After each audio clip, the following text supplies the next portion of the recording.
Hello, lovely people of the internet. This is Shay KM, my cash tag, your favorite Nostradamus wannabe that's gonna keep it real with you and give you the information that you seek direct. I'm gonna hand it straight to you, okay?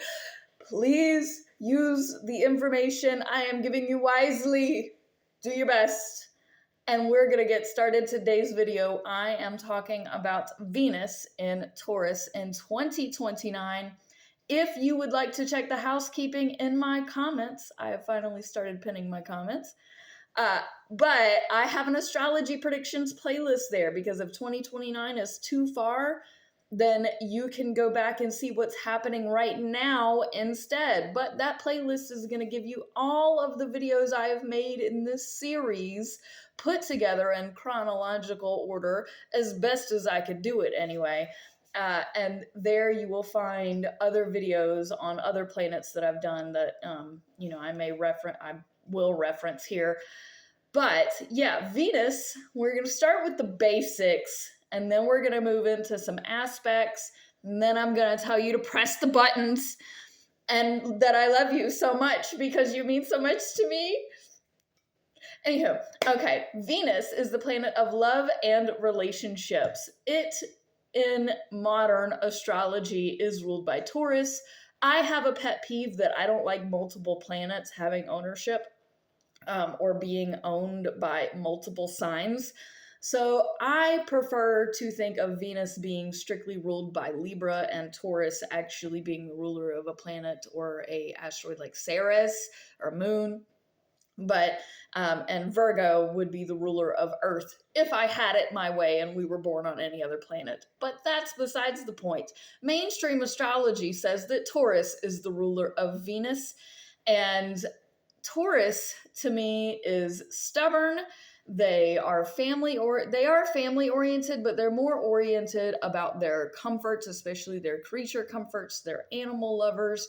They like to chill, they like to veg out, and they also like to do stuff at home where it's comfortable, where they have their food, they have access to all the things that they need. Why are they going to go out anywhere and do it? You just come over to my house, we'll eat some food. But in this way of loving is essentially saying, I am going to make sure that the person that I love is secure and they feel emotionally secure, they feel stable and secure. Then we have our first aspect that I'm going to talk about approximately 7 degrees around April 20th, 2029 is a conjunction to Chiron and Taurus. Conjunctions I view positively because it means they are on the same page. The negative aspect to a conjunction is that you may not have an outside perspective to draw from and you're only receiving that one perspective. Chiron is the wounded healer of the zodiac.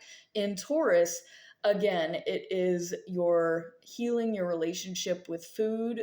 I talked in my Chiron and Taurus video a little bit about feast or famine issues and anything to do with like the nasal, nose, mouth area, especially sinuses, congestion, stuff like that.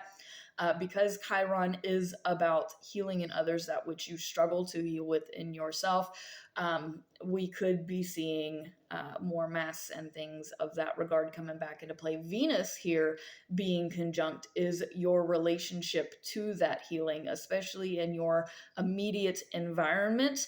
This is your house, cleaning up your stuff, getting yourself organized, getting things in their places and doing it in the way that you see fit.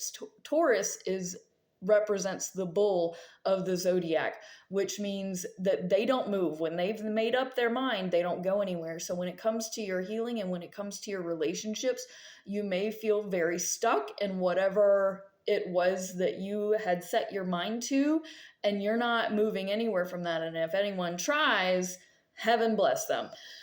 Then our next alignment is a semi-sextile to Neptune in Aries at approximately 9 degrees. This is around April 21st, 2029. And a semi-sextile is where the planet is teaching the planet from the sign it just came from. So in this case, Venus in Taurus is teaching Neptune in Aries. What is happening? Well, Aries, Neptune and Aries is like this spiritual war that we have been fighting. And Venus and Taurus, where it is comfortable, is basically teaching in order to raise your spirit, because it's still got to be about you. Aries is about the self. In order to raise yourself to this next spiritual dimension, it is very important to get your immediate environment in order. That is a version of self love and self care. Taurus could be spa day all day long. So, this is spa day treatment for yourself, which will then help aid your spirit to come to a higher level for you. This is really good now, so long as Neptune sees that you have to take care of yourself, you have to take care of environment, you have to take care of your relationships, you have to feel very grounded in doing all of this work. That's what's going to propel you forward. But what may happen is if you don't do that type of self-healing work, and it's not even work for Taurus, it's relaxation, it's time to shake it off and to be comfortable. And if you are uncomfortable, then your spirit is also going to be uncomfortable. And Neptune here has to learn how to be more comfortable in your environment, whether that's clean in house, springtime, clean time. We have a square next to Pluto in Aquarius at approximately 10 degrees. This is around April 22nd, 2029. And mind you, if you have anything at this 8, 9, 10, 11, 12 degree area that we've been seeing, I've been repeating it on several videos now, you may want to reach out for a reading to help understand how all of these are going to impact you. We have a square, which is likely one of the most negative aspects of astrology, but these two signs, Aquarius and Taurus, typically go past one another unless they are faced directly. Now, this square, it could be a face directly moment. Now, I like to think that Aquarius is just too weird, that Taurus just lets it pass and goes, oh, that was weird. And Taurus is too stuck that Aquarius is like, I don't want to sit there. And so they just go past each other. However, when it is directly tied, Aquarius being the weird and Taurus being the set in its ways, when those collide, it is weird. It gets really weird and really uncomfortable, and a lot of conflict, especially conflict that doesn't make sense, that is really heady, but also very agitating. And the Pluto being in Aquarius is going to be here for a very long time, and it's already been here for a while. This is transforming society, your sex life. It's, things revolving and involving death, especially of the weird and the wild card. Aquarius is the wild card of the zodiac. You don't know what's going to come next. Then Venus here, which is your comfortable relationship. Well, I'm comfortable in my relationships, and you just throw in wrenches is making me a little uncomfortable here. So the changes of society, the changes to how you view the afterlife, and just a lot of different things. Pluto encompasses more than I give it credit for a lot of times. But this is really weird, and it does not jive with Venus and Taurus, which is trying to get their house together, trying to get their relationships in order, trying to get all of these things together. And there's just random monkey wrenches, just all over the place. And it's like that does not align with me. And your comforts and the way that you're doing things isn't aligning with the chaos either, and the random and the weird, because, why can't you just wear your shoes in your house? Okay. Then at approximately April 23rd, 2029, we have a semi-sextile between 11 and 12 degrees to Uranus and Gemini. Uranus and Gemini here is teaching Venus and Taurus Twinkle Toes Taurus. I've been saying Twinkle Toes Taurus. You gotta stay on your feet. You have to learn how to creatively bob and weave all of this, because this is gonna get mental. This is gonna get in your head. This is a mind situation that is really the amount of curveballs that we're going to continue being thrown between Pluto in Aquarius, Neptune in Aries, Uranus in, like all of these curveball crazy territory. And you have to learn how to be uncomfortable. I'm sorry. And quite frankly, Uranus in Gemini, I would ask for it to chill out, but that is not what time it is. So best of luck.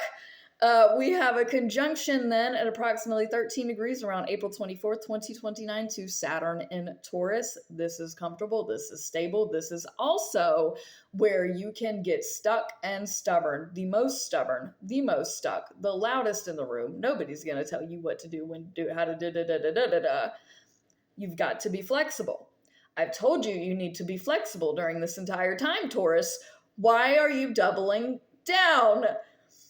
But okay, this is where we double down. This is where we are determined. We are set. We're not going to let anything change it. We're not going to let all of that into this. Nope. We are right here. We're doing what we're doing. Thank you very much. Have a nice day. No, I do not want knockers at my door. I don't want, this is when you're like, I'm going to cut you off. I'm going to cut you off. I'm going to run you down. What? Taurus mad is the scariest sign to me to get mad, because when they're mad, good luck. We have a inconjunct then to Jupiter retrograde in Libra at approximately 20 degrees around April 30th, 2029. And this is an irritant, because an inconjunct is like you want to see the person across the table, but there's a giant vase in the way like that. And you have to look around to talk to the person. And Jupiter is large-scale communication and education. This is in Libra, it is the legal system. It is balancing. Now, Venus does like Libra. It is a home placement for Libra, so this may not be as difficult.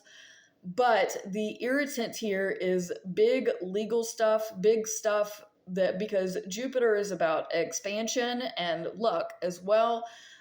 This is kind of growing out of control, especially with your relationships and how you love, how you relate to yourself and the people and things that are around you, especially your material objects. So this is a time where an issue could get much bigger of an issue and get it can get out of control very quickly. It's opening Pandora's box and then rushing to try and fit everything back into, you open the box. Good luck. Which, again, Jupiter is lucky, so my Libras here are going to possibly have a better time with this alignment. So it's either going to be Libra or Taurus. I'm going to lean on air and fire dominant things right now, because we are in fire and air dominant energy. So yeah, whatever happens in your relationships, in your environment, especially with your material objects that are expanding and growing and getting out of control, that is potentially got the legal system involved, is what you have to look forward to. Then I am getting a spam call. I usually answer those, pretty busy. Then we have a trine to Mars and the moon. This is going to happen really fast. So we're only going to hold so much weight to this. This is approximately May 3rd, 2029. This is around 24 degrees. This grand trine brings earth stability. This is a time where you somehow in all of this are like, no, I'm going to feel grounded, because Mars retrograde in Virgo is paying attention to the details. So remember those pesky details that you have to be mindful of. But it is a good alignment here, because your relationships and the details in those relationships and how you act on those things is in a good spot.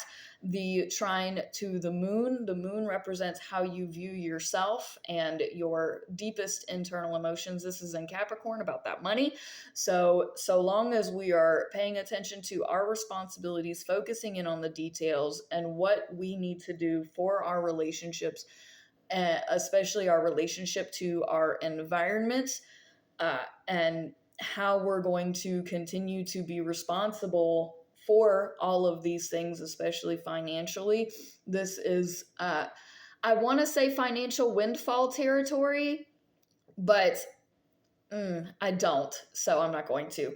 My last alignment that I am going to bring up here is a semi-sextile to Eris in Aries. I have not done a video on Eris, but I did want to mention this briefly. This is at 26 degrees at approximately May 5th, 2029. This semi-sextile is Venus teaching Eris that the drama is not necessary. We need the comfort, we need the stability, we need the security, and throwing caution to the wind and being crazy is not helping us. We need more stability, we need more mental, we need more passionate. So we need to be stable in the things that are going out of control, and to please learn that chaos is affecting our relationships.